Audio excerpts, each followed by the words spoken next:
I believe Orion of the New Gods embodies the universal drive to be better than our parents. The battles between Orion and his father Darkseid are really conflicts about progress versus stagnation.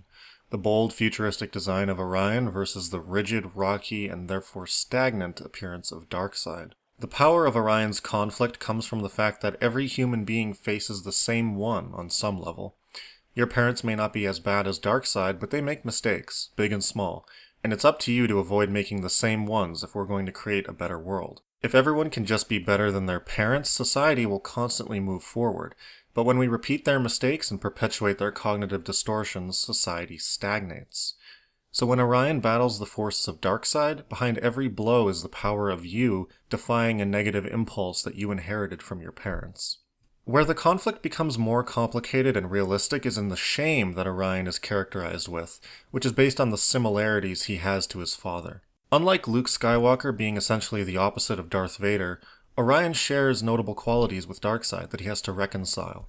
His face resembles Darkseid's face, and Orion's insecurity at this makes him disguise himself using a mother box.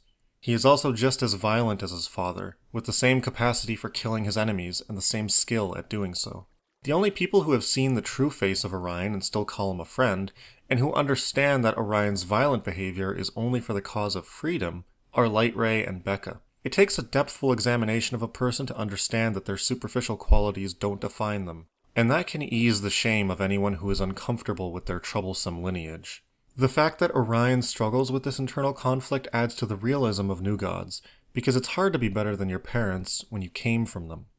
As a side note, if Orion was truly the savage that he superficially appears to be, he would be Calabac. Orion's story ends up being invigorating and empowering because it's about defiance in such an exaggerated yet realistic way in regards to a conflict that runs through every human being on Earth. We have to be better than whatever made us. We have to defy our heritage.